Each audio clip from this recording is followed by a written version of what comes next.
Did humans actually invent economics, or is it an ancient biological program running deep in our hardware? We tend to think that the graphs, the stock markets, the trading floors, they're all products of human civilization. We think we built the market because we're the only creatures smart enough to pull it off. But what if we didn't invent economic behavior at all? What if we just, eventually built a language precise enough to describe what the animal kingdom was already doing millions of years before us? So this brings us to a massive assumption we really need to challenge today. Are humans actually rational economic actors? We love to flatter ourselves, don't we? We point to our massive brains and think we are the undisputed masters of finance, making these perfectly calculated, logical decisions to maximize our resources. But then, think about the housing collapse, or think about how people panic sell their stocks at the absolute worst possible moment. Economists have realized that most of us consistently make very specific, totally predictable, and frankly, completely irrational mistakes. We repeat these errors over and over again. So, where do these glitches come from? Are the systems just too complicated, or are we fundamentally designed with economic flaws? Section 1. The primate money problem. All right, let's dive right into this. To figure out if our financial blunders are a modern glitch or a pre-installed biological feature, researchers at Yale University back in 2005 looked at a brain that split from ours about 35 million years ago, the capuchin monkeys. They basically gave a primate population a fiat currency, totally removed from human culture and language, and just let them trade. They handed out these small aluminum tokens. Now, at first, it was just metal junk. But soon, the monkeys figured out they could trade these tokens for food at a little monkey market, swapping them for grapes and jello. And when the researchers put jello on sale by lowering the price, the monkeys acted exactly like rational human shoppers. They tracked the price drops and bought way more jello. But then, things got absolutely wild. One monkey realized the metal itself had value, grabbed a whole tray of tokens and bolted, literally inventing the very first animal bank robbery. Another monkey was even seen handing a token to a female, not for food, but for attention and affection. The currency had jumped categories. And crucially, just like a lot of us, they never saved a single token for the future. Whatever they had, they blew it immediately. Section 2. The illusion of rationality. Okay, so we've established that monkeys can understand money, budgets, and even a good bargain. But the real target of this study wasn't just to see if monkeys were smart shoppers. The researchers wanted to know, do these financially savvy primates share our deeply ingrained human economic flaws? To test this, they built a trap. They gave the monkeys a choice between two different traders. The first trader is called the adder. He shows the monkey one apple slice, and half the time he adds a bonus slice. The second trader is the taker. He shows the monkey two apple slices, but half the time he takes one away before handing it over. Now, mathematically, the payout is exactly identical. Both traders average out to giving 1.5 apple slices. A purely logical creature shouldn't care which line to stand in. But this brilliantly illustrates our shared biological flaw. The monkeys cared enormously.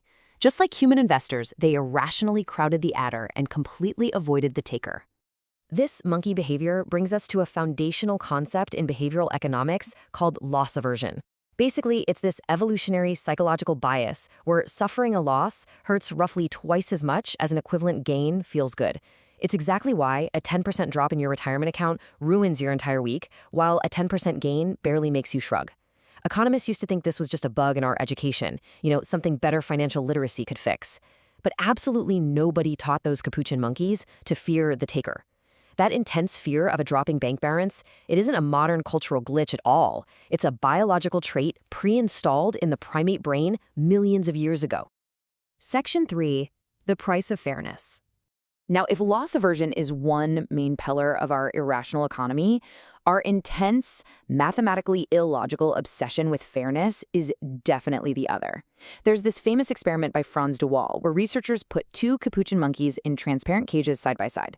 First, a monkey hands over a rock and gets a piece of cucumber in return. Cucumbers are totally fine. Monkeys will happily munch on them all day. But then, that same monkey watches her neighbor perform the exact same task, handing over a rock, but the neighbor gets a delicious, highly prized grape. So what happens next? The first monkey takes her perfectly good cucumber and furiously throws it right back at the researcher's face. She rattles the cage, completely protesting the situation. Mathematically, eating a cucumber is far better than starving, right? But she literally chooses hunger over accepting an unfair wage.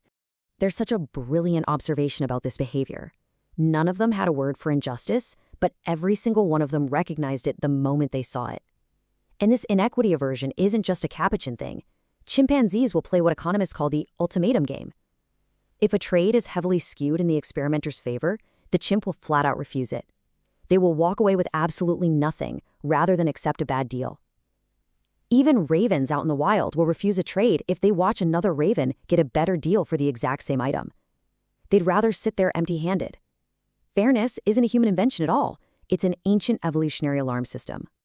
Section 4. The perfect bee economy. Okay, here is where the story takes a massive plot twist. If primates like us, chimps, and monkeys are so riddled with loss aversion and this irrational obsession with fairness, who are the actual masters of rational economics? Prepare to have your mind blown, because we need to talk about the incredible honeybee. Why do we constantly fail where a bug with a brain the size of a lemon succeeds? If you look closely at insect markets, they are completely free of the messy, emotional irrationalities found in mammals. Bees have documented economic systems that structurally look exactly like a highly functioning, dynamic labor market. Let's explore how this perfect economy actually operates. When a scout bee flies out and evaluates a food source, she returns to the hive and performs a very specific waggle dance. And the quality of that food source strictly determines the length and the vigor of her dance. A great source gets a long dance. A mediocre one gets a short dance.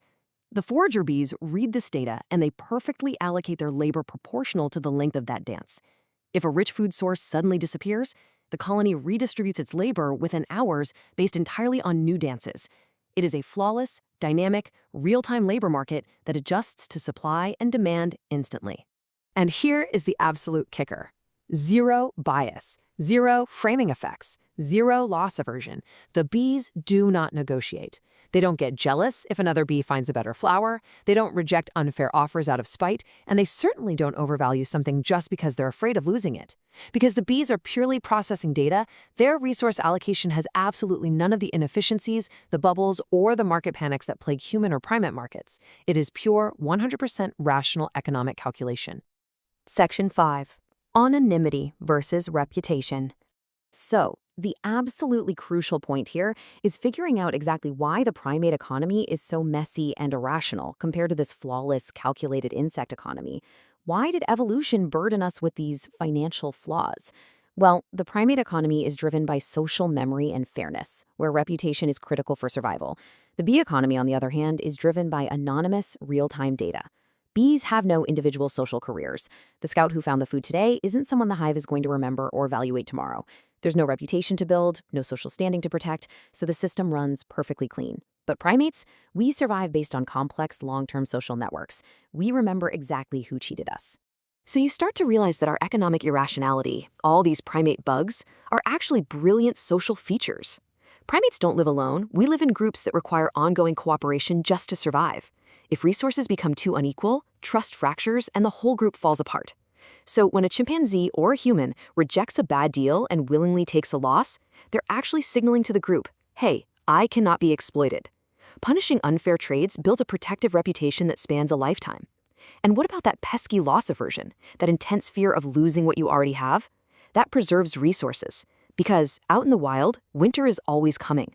A single bad trade could literally mean death. 35 million. That is how many years ago our ancestors split from the capuchin monkeys. Think about that for a second.